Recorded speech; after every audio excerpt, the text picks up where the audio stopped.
एक बहू को अपने ससुर से प्यार हो जाता है। वह बहू 3 बच्चों की माँ थी और वह अपने चचिया ससुर को दिल दे बैठती है।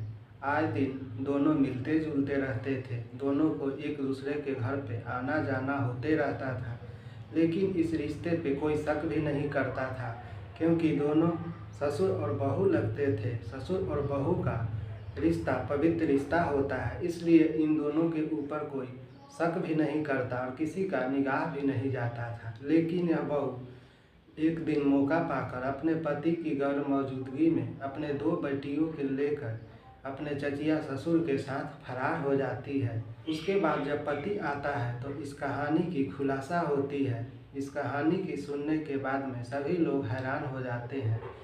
तो नमस्कार, आदाब, सत श्री अकाल। मैं आशुतोष सांडिल, आप देख रहे हैं क्राइम भूमि। दोस्तों, फिर से इस बढ़ती जुर्म की दुनिया में एक नई क्राइम कहानी लेकर आप सबों के बीच हूँ। तो आज की यह सच्ची कहानी यूपी की इटावा से है। यूपी से आए दिन नई नई कहानियाँ आते रहती है। पहले सास दामाद का कहानी वायरल हुआ, फिर उसके बाद समधी समधन का, और अब यह ससुर बहू का कहानी वायरल हो रहा है। यूपी के इटावा में एक महिला को अपने चचिया ससुर से प्यार हो जाता है।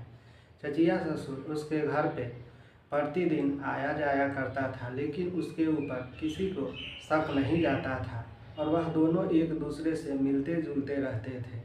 लड़का को भी अपने पत्नी और चाचा के ऊपर शक नहीं होता था, क्योंकि उसकी पत्नी 3 बच्चों की माँ थी। उस बहू की 2 बेटी और 1 बेटा था, इसलिए उसके पति अपनी पत्नी पे शक भी नहीं करता था। और उसके पति कार ड्राइवर था।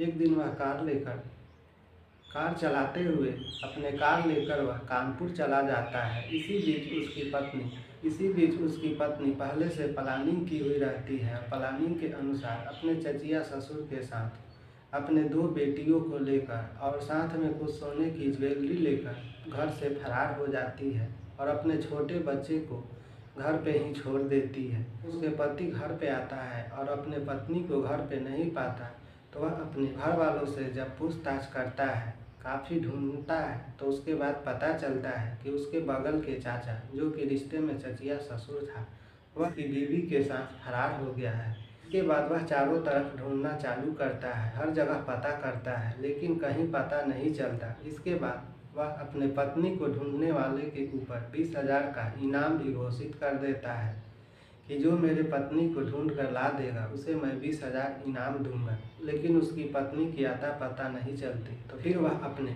थाने में जाता है और वहां जाकर गुमशुदगी की रिपोर्ट दर्ज कराता है। और फिर उसके बाद पुलिस भी जांच पड़ताल चालू करती है। वह पुलिस से बताता है कि मैं 3 अप्रैल को अपने गाड़ी लेकर कानपुर गया था। जब कानपुर से लौटा अपने घर तो अपने पत्नी को नहीं पाया और अपने दोनों बेटियों को। उसके बाद पता चला कि मेरी पत्नी मेरे बगल के चाचे के साथ वह फरार हो गई है।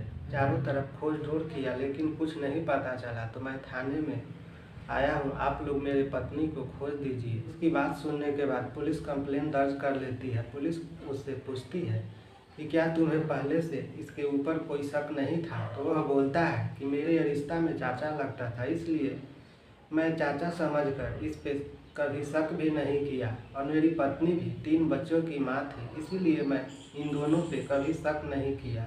और जिसका परिणाम हुआ कि मेरी पत्नी को ये लेकर भाग गया और रिश्तों की तार कर दिया। अगर मेरी पत्नी अभी से भी आ जाएगी तो मैं रखने के लिए तैयार हूँ।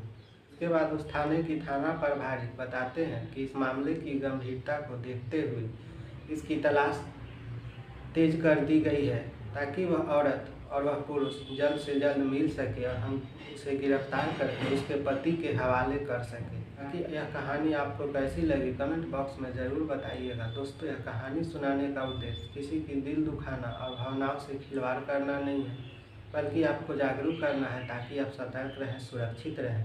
मिलते हैं फिर इसी तरह की नई क्राइम कहानी लेकर अगले वीडियो में। तब तक के लिए रखिए आप अपना ख्याल। जय हिंद, जय भारत, शुभ रात्रि। दोस्तों, आपसे एक रिक्वेस्ट भी है कि प्लीज़ वीडियो को थोड़ा लाइक कर दीजिए और चैनल को सब्सक्राइब कर दीजिए और ज़्यादा से ज़्यादा अपने दोस्तों तक शेयर कीजिए। आपका छोटा सा सपोर्ट ही हमें उत्साह बढ़ाता है। धन्यवाद।